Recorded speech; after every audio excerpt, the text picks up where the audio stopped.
ہمارے محلے میں ایک پروفیسر تھے، ساری زندگی یونیورسٹی اور کالج میں گزری، ایک شاگردہ سے کورٹ میرج کی، ایک ہی یونیورسٹی میں آخری عمر گزاری۔ میں جب مدرسے میں پڑھ رہا تھا تو پروفیسر صاحب ارذل عمر میں تھے، جب دیکھنے سننے کے قابل نہیں رہے تو کالج سے ریٹائر ہو گئے۔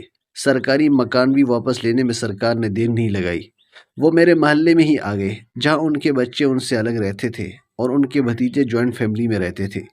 آبائی گھر میں فقہا کے نام سے بہت چڑھتے تھے، لیکن جب بھی فقہا کے دور رسی قانون کو ان کے سامنے نام لیے بنا بیان کیا جاتا تو وہ بہت خوش ہوتے اور کہتے یہ ہے انسانی شعور کی انتہا۔ لیکن جب بتایا جاتا کہ یہ امام سرخسی کا قول ہے تو بہت جذبیز ہوتے اور کہتے ان کو کیا پتہ، دین کی سمجھ تو صرف غامدی سے آپ کو آئی ہے۔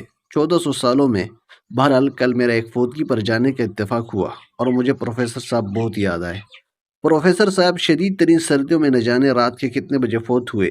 بچوں کی تربیت انہوں نے بہت روشن خیالی سے کر رکھی تھی، تو وہ باپ کو اپنے پاس رکھنے کے روادار نہیں تھے، کیونکہ اس طرح ان کے ابا جی کے مطابق یہ ان کی پرائیویسی میں مداخلت تھی، اور پروفیسر صاحب نے بھی اپنا سادہ دیہاتی ابا جی کو آشرم میں بھیج دیا تھا۔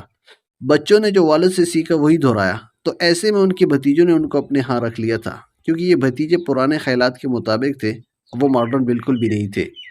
لیکن اس رات پروفیسر نے ضد کی کہ بیٹے سے ملنے کو دل کر رہا ہے۔ پوتوں کو دیکھے عرصہ بیت گیا تو بیٹے کے گھر چلے گئے، لیکن بیٹے کو رات کسی میٹنگ میں جانا تھا اور بہو بھی سوشل پارٹی میں انگیج تھی۔ پوتوں نے بھی ایک بیچ سرمنی تشکیل دے رکھی تھی اور پوتیوں کو بھی اپنے بوائے فرینڈ کے ساتھ لانگ ڈرائیو پر جانا تھا، اور چوکیدار کی بیوی بیمار تھی، وہ چھٹی پر تھا۔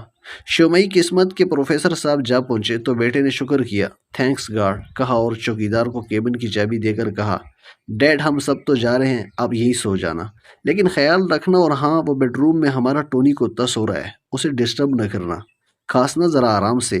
رات کو سردی کافی تھی تو پروفیسر صاحب فوت ہو گئے۔ صبح جب فیملی واپس آئی تو سو گئے، دن کو جب جاگے تو دیکھا باہر سے سمیل آ رہی ہے۔ ان کو یاد آیا کہ ڈیڈی آئے تھے، جا کر دیکھا تو پروفیسر صاحب الٹی اور پیچس میں لت پت اوندے منہ پڑے ہوئے تھے۔ انہوں نے پروفیسر صاحب کے بھتیجوں کو فون کر کے بلایا۔ جب وہ پہنچے تو انہیں فوت پایا۔ میں ان کو غسل دینے میں شامل تھا۔ مجھے یاد ہے ان کا پورا وجود اکڑ چکا تھا، وجود ٹیڑھا میڑھا ہوا پڑا تھا، اور باوجود کوشش کی سیدھا کرنا ممکن نہ تھا۔ اپنی وفات سے محض ایک دن پہلے اچانک ایک دن وہ مسجد میں آ گئے۔ میں بہت حیران ہوا اور خدا کا شکر ادا کیا جو نمازیوں مولویوں کو حقارت کی نظر سے دیکھتا تھا، آج اپنے اللہ سے صلح کرنے آ ہی گیا۔ میں ان کے قریب ہوا اور کہا، چچا جان خوش آمدید۔ میں سلام کر کے جانے لگا تو انہوں نے مجھ سے تقاضا کرتے ہوئے کہا، مجھے یاد ہے ان کی آنکھوں میں آنسو تھے، مجھ سے بولے، تنہائی مار گئی ہے، میرا حال دل تو سن لو، کوئی نہیں سنتا۔ اولاد کی تربیت جس نہج پر کی ہے اسی کا خمیازہ بھگت رہا ہوں۔ پھر وہ بچوں کی طرح رو دیے۔ کمزوری کا یہ حال تھا کہ ان میں اتنی سخت نہ تھی کہ اپنے آنسو خود ہی پونچھ سکے۔ میں اس وقت ان کے ہاتھوں کو اپنے ہاتھوں میں لے کر ہم وطن گوش بنا ہوا تھا۔ ایک مولوی کی ابنائیت کا یہ انداز دیکھ کر وہ پھر رو دیے اور کہا، مولوی صاحب آپ مولوی ہو، لوگوں کو میری کہانی سنانا، اپنے بچوں کو دینی تربیت ضرور کریں، ان کو اپنی تہذیب کے ساتھ جوڑیں۔ یہ مغربی تہذیب جو ہے نا، یہ بس پیسے کمانے کی مشین بناتی ہے، اس نے انسان سے رشتے ناطے تعلقات جذبات سب چھین لیے ہیں۔ یہ اس شخص کے الفاظ تھے جس نے ساری زندگی ہر ملاقات میں مجھ سے بھی یہی فرمایا تھا کہ مولوی تم ترقی کے خلاف ہو۔ اس وقت مغربی تہذیب انسانیت کی معراج ہے۔ نکمو، تم بس بیٹھ کر لوگوں کو پرانے زمانے کی باتیں پڑھاتے رہتے ہو، انہیں 1400 سال پہلے کی باتیں بتاتے رہتے ہو۔ گرو اپ، اٹھو، دیکھو یہ مذہب کا توق اتارو، لبرل بنو، دیکھو دنیا کتنی خوبصورت ہے، بچوں کو روشن خیال بناؤ۔ وہ مغربی تہذیب کی نقالی ہی کو سب کچھ سمجھتے تھے، اور لگژری لائف کے حصول ہی ان کے نزدیک کامیابی کا معیار تھا۔ مشرقی روایات ان کے ہاں ناقابل معافی جرم سمجھا جاتا تھا۔ وہ اپنے بڑھاپے میں کہا کرتے تھے، یہ گندی تہذیب سرمایہ ہی کو سب کچھ سمجھتی ہے، ان کے ہاں انسان کی قدر نہیں، بس سرمایہ ہی ان کے ہاں سب کچھ ہے۔ جب تک وہ سرمایہ کھاتے رہے، بناتے رہے تو وہ معزز تھے، لیکن جب وہ ریٹائر ہو گئے تو بیکار ہو گئے۔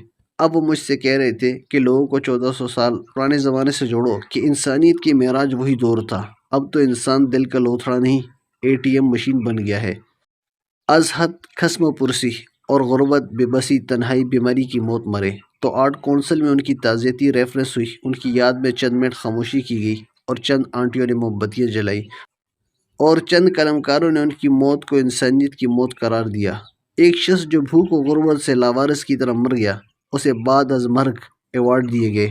میں نے اس وقت بھی کہا تھا اور اب بھی کہتا ہوں کہ یہاں منافقت کا بسیرا ہے۔